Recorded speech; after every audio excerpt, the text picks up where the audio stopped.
Olá, bem-vindos. Os sonhos e o despertar da consciência.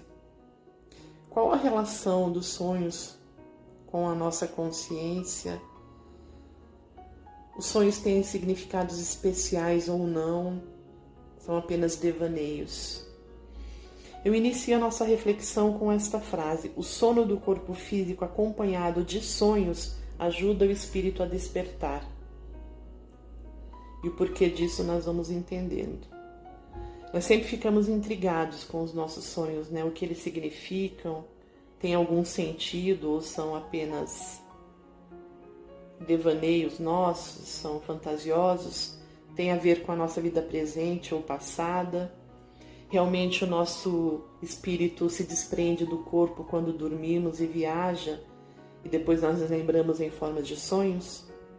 Vamos ver isto, né? O Carl Jung diz que em cada um de nós há um outro que não conhecemos, e ele fala conosco por meio dos sonhos. O Jung vem nos dizendo com esta frase que o nosso inconsciente, que é o nosso outro lado, sempre se manifesta por meio dos sonhos. Então, o sonho seria como mensageiro do complexo humano, dos nossos traumas, dos nossos conflitos emocionais. Olha a importância, então, dos sonhos em nossa vida. Na verdade, os sonhos têm estreita ligação com o nosso nível consciencial, com a nossa evolução na realidade. Porque o sonho com sonhos, nós vamos ver tudo isso a seguir, ele vem revelar uma consciência mais ampliada. E o sono sem sonhos significa uma consciência mais embotada. Por isso a frase inicial, o sono do corpo com sonhos ajuda o espírito a despertar. A Joana de Ângeles define a consciência como sendo correspondente à atitude das pessoas perante a vida. Seria um desvendar de si mesmo, de quem se é, de onde se encontra, daquilo que se sabe e daquilo que ainda precisa saber e conhecer. Então seria a tomada de consciência lógica da pessoa sobre si mesma e sobre a vida, não é? Então nós vemos aí que a consciência ela preexiste e sobrevive ao corpo físico porque corresponde ao si mesmo, ao espírito imortal. E a psicologia, que antigamente era limitada e estudava apenas a consciência a nível apenas cerebral, analisando realmente o comportamento de certas pessoas que vão muito além disto, né?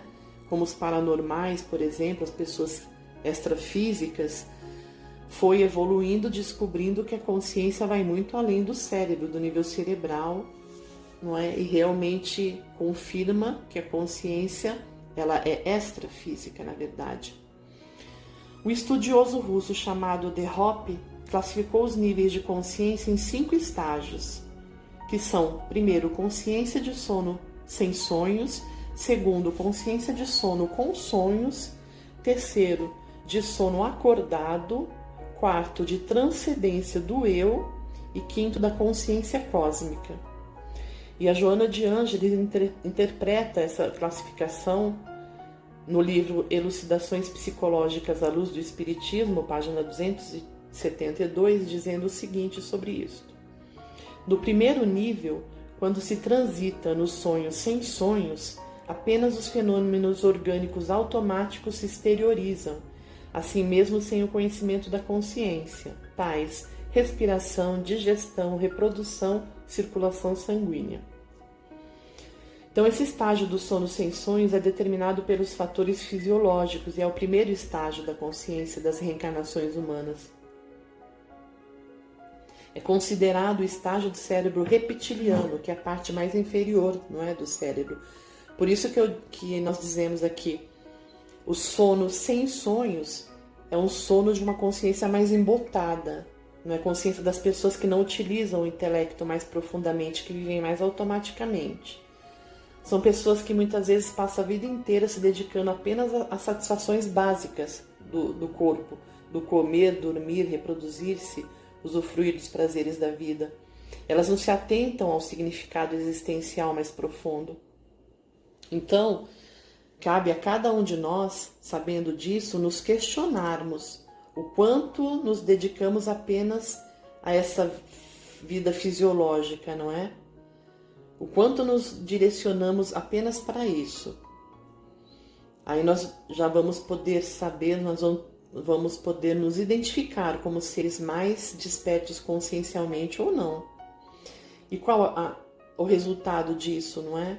O resultado de viver automaticamente é ruim, porque o comportamento da pessoa é totalmente egóico, é voltado para si mesmo, não é? A pessoa se torna mais melindrosa, exigente nos relacionamentos, tem relacionamentos difíceis, porque os relacionamentos dela são voltados para ser atendida exclusivamente nas suas necessidades, não é? Não enxerga muito a outra pessoa. São pessoas realmente egoístas. Não desenvolve a amorosidade, a cumplicidade suficientemente. Então, infelizmente, o despertar da consciência normalmente ele vem pela culpa, pela dor. Porque nós começamos a perceber que as nossas atitudes provocam reações dolorosas, relacionamentos ruins, e daí inicia-se a ampliação da consciência através dos conflitos, não é? Sobre o segundo estágio da consciência, Joana de Ângeles vem nos explicando o seguinte: no segundo nível, o sono com sonhos, ele libera clichês e lentamente incorpora-os à realidade, passando pelas fases dramáticas, os pesadelos, os pavores, para os da libido, ação dos estímulos sexuais, e os reveladores, que dizem respeito à parcial liberação do espírito quando o corpo está em repouso. Os pesadelos nos assustam, né? São muito ruins. Jung explica sobre os pesadelos, dizendo que o pesadelo é o próprio inconsciente se manifestando.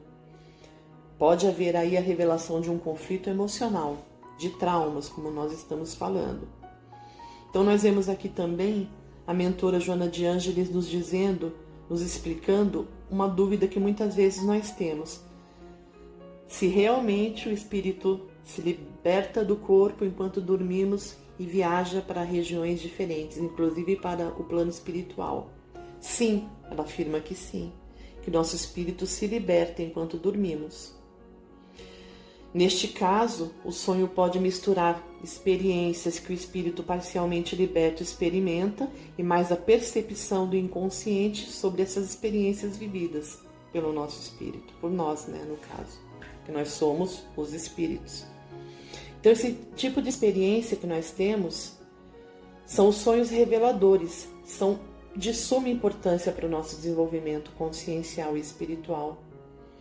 Porque aqui nesse nível, conforme a mentora nos diz, não se trata ainda da criatura totalmente desperta, mas também ela não está totalmente no automatismo.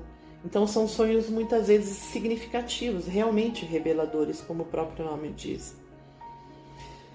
O sonho nos intriga porque às vezes ele parece confuso, não é? Parece realmente muito misturado. E ele mexe também com a nossa emoção.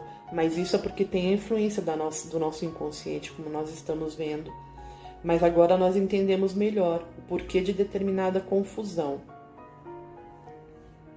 Muitas vezes também os sonhos eles podem ser afetados por problemas físicos, né? Por alguma dor, alguma doença, por preocupações, não é? Por problemas emocionais, preocupação do dia a dia também pode influenciar. A finalidade desse processo é o despertamento do ser humano através de uma percepção mais ampla de vida, e isso é o que nos importa aqui. A fase da libido e sonhos reveladores seriam uma espécie de conflito entre o corpo e a psique. Então certos desejos acabam se manifestando através dos sonhos, não é? E muitas vezes coisas que estão lá no inconsciente, como nós estamos vendo, muitas coisas que conscientemente nós não aceitamos, ele pode vir através dos sonhos. Quando temos sonhos recorrentes, nós temos que observar para onde a nossa energia está sendo canalizada, que tipo de força nós temos reprimida em nossa vida, que costuma aparecer nos sonhos, nesses sonhos recorrentes. Então, a partir do desenvolvimento um pouco maior da nossa consciência, nós vamos tendo os sonhos reveladores. Quando a pessoa está psiquicamente mais estruturada, já possui um certo autoconhecimento, um certo domínio emocional e psicológico, ela para de brigar com o inconsciente, né? Com seus desejos, com seus instintos, ou seja, desenvolve mais a consciência, aí já tem um domínio sobre si mesma. A partir daí a pessoa começa a ter sonhos mais significativos, mais reveladores. Olha como é importante isso. Os sonhos vêm para revelar o que não está bem em nós. E a partir deles nós vamos nos consertando, nós vamos nos equilibrando, nos melhorando. À medida que vamos lidando melhor com o nosso eu, nós vamos permitindo libertar a consciência que vai avançando na escala evolutiva. Então, como nós sabemos que as leis de Deus estão inseridas na nossa consciência, nós já vimos isso várias vezes, ainda que nós tentemos negar isso, tentemos esconder, nós sabemos quando nós erramos, não é? A proposta da Joana de Ângeles é que nós não nos martirizemos pelos erros, mas sim que transformemos a culpa em instrumento de reparação e melhora. É isso que nos interessa. A culpa tem esse sentido reparador. O surgimento do sentimento de culpa nos auxilia no nosso desenvolvimento, porque sem a culpa ficaria muito complicado para nós, né? O mundo seria um verdadeiro caos, né? Sobre isso ela vem novamente nos explicando em Encontro com a Paz e a Saúde, dizendo: no instante em que a consciência de si se instala, o sentimento acompanha a capacidade de compreensão dos acontecimentos, dando lugar ao surgimento da culpa no momento após a prática do erro, em forma de remorso e de arrependimento, com o consequente resultado da busca em favor da reparação. Então, a partir disto, diante de um sonho que traga culpa, já é possível analisarmos para saber em quais pontos devemos efetuar mudanças. Isso é muito revelador, é muito importante essa análise. Já repetindo, não para que nos martirizemos, mas no sentido de conhecimento do ponto que precisa ser mudado, de reparação, de unir forças para a reparação. Então eu continuo com a mentora, onde ela diz, em O Ser Consciente, capítulo 8, a partir do sono com sonhos, a vontade desempenha um papel relevante, impulsionando o ser a novas realizações e conquistas completadoras que enriquecem o arsenal psicológico, amadurecendo o essencial à vida e selecionando do amontoado egóico do supérfluo. Então aqui nós vemos a importância da vontade em nos modificarmos. O desculpismo é completamente prejudicial e negativo. Muitas vezes tem pessoas que têm sonhos que elas revelam como pesadelo, onde isso já aconteceu, já fiquei sabendo, onde a pessoa se vê como uma carranca, como se estivesse com uma máscara monstruosa e a pessoa acorda assustada. Isso está querendo revelar, principalmente quando é recorrente, que a pessoa tem erros de vida passada, que ela precisa rever na conduta dela. Um rosto com uma carranca, um rosto monstruoso, significa que a pessoa em vida passada pode ter errado muito. Então é preciso a pessoa começar a se buscar, a se aceitar os lados negativos que ela tem, não é? Isso pode parecer horrível, mas isso é revelador, porque na verdade todos nós erramos em vidas passadas, nós sabemos disso, senão não estaríamos aqui nesse mundo, né? Mas quando isso vem mostrado em forma de pesadelo é mais significativo ainda. Mas então, por que muitas vezes nós não colocamos toda a nossa força para mudar? Por que nós demoramos tanto, sabendo que sempre vem a culpa, sempre vem o sofrimento, os péssimos relacionamentos? Porque nós temos dificuldades em aceitar o ônus do sacrifício da mudança. Aceitar o sacrifício da mudança é o primeiro passo para a autotransformação.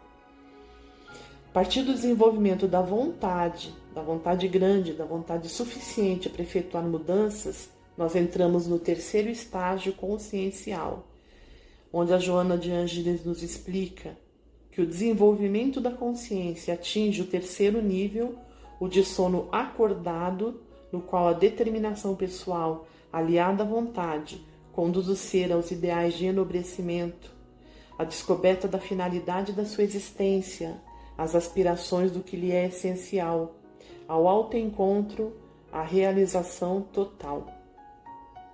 Aqui a consciência já está desperta. Aqui o ser humano retira a projeção psicológica sobre os outros. Retira o hábito de transferir para as pessoas as suas culpas, os seus erros, porque ele aliou aqui a consciência sobre os próprios atos com a vontade de mudar. Existe ainda algum conflito, sim, mas existe um senso maior de responsabilidade sobre a própria existência, não é? A pessoa toma a sua vida para si, não coloca a sua felicidade na mão dos outros. Então nós precisamos descobrir as nossas potencialidades adormecidas, nós temos capacidade para sermos melhores, para crescermos, para impulsionarmos a nossa consciência ao despertamento, para descobrirmos nossos valores adormecidos, né? Precisamos acreditar no nosso potencial. E aqui a Joana de Ângeles continua dizendo, em vida, desafios e soluções. Essa realização, entre parênteses, o despertar, não se dá somente quando tudo parece bem, mas sim quando sucedem ocorrências que são convencionalmente denominadas como infortúnios. Diante de tais fatos, ao invés de haver revolta ou desespero, na serenidade do estar desperto, interroga-se: o que me está desejando dizer este fenômeno perturbador? Despertar significa não se entregar mais ao vitimismo, para reagir melhor às frustrações, perturbações, decepções. Significa compreender que a dificuldade vem para o aprendizado. Isso é primordial. Pela lei de causa e efeito, ou nós próprios causamos os nossos problemas, ou eles são o impulso da vida para nosso despertamento. Porque o que não causamos nessa vida, podemos ter causado em vidas passadas, não é? Nós somos sempre responsáveis por tudo o que nos acontece. É preciso tomar isso para si. Então é importante para o processo do despertamento o constante questionamento acerca dos sinais e recados que as dificuldades vêm nos mostrar. Nós estamos aprendendo agora que os sonhos são reveladores, nos auxiliam, é um importante mecanismo para isso. Novamente, a Joana vem nos dizer em Vida, Desafios e Soluções, mediante a conquista da autoconfiança, a vontade passa a ser comandada pela mente saudável, que discerne entre o que se deve e pode fazer, quais são os objetivos da sua existência na Terra e como amadurecer emocional e psicologicamente, para enfrentar as vicissitudes, as dificuldades, os problemas que fazem parte de todo o desenrolar do crescimento interior. Então eu digo aqui, onde nós colocamos a nossa força está a nossa vida. Então se temos entendimento, força moral e espiritual para lidar com as situações difíceis de forma melhor e mais branda, a vida deixa de ser esse peso, deixa de ser triste, problemática. Não é a maneira de encarar os fatos que faz com que qualquer vida seja melhor ou pior. Duas pessoas, gente, pode ter o mesmo problema e cada uma encara completamente, viver completamente diferente esse problema. Uma pode viver feliz e a outra derrubada, dependendo da maneira que vê, da estrutura emocional que cada um possui. É preciso olhar a vida sob outra ótica, nos despindo das nossas dores da infância, procurando resolver os nossos conflitos, trazer à tona, não é? Ainda que tenhamos sofrido violência, precisamos nos libertar disso. Precisamos nos libertar da sociedade materialista consumista, dessa influência que a sociedade tem sobre nós, para percebermos que nós somos muito mais do que um corpo. Nós somos muito mais, nós somos espíritos imortais com capacidade para isso. Diante desse pensamento, nós partimos para o próximo passo, que é a superação de todos os conflitos, a plenificação do ser. E sobre isso a Joana nos diz: naturalmente ascendemos para o quarto estado, que é da descoberta, da transcendência do eu, a identificação consigo mesmo, com a consequente liberação do eu profundo, realizando a harmonia íntima com os ideais superiores, seu real objetivo psicológico existencial. A superação dos conflitos, das angústias, a desidentificação dos conteúdos psicológicos afligentes permitem a iluminação, e a próxima é a meta da vinculação com a consciência cósmica. O nível da consciência cósmica é um alto nível ideal de despertamento da consciência. E a Joana nos esclarece que para alcançarmos esse nível na presente existência, não é tão fácil, mas é possível. Mas se não alcançarmos esta vida, nós o faremos em outras reencarnações com certeza, não é? Quando alcançarmos a vitória sobre os nossos karmas negativos. Nós temos uma visão encoberta, não é, da realidade. E para que possamos descobrir a beleza da vida, a complexidade da vida, nós precisamos descobrir a nossa visão. Para descobrirmos que somos muito mais que um corpo, nós temos competência para isso. Estar desperto é muito mais do que estar fisicamente vivo, para passar a desenvolver a inteligência, a intuição, a percepção e os sentimentos mais nobres.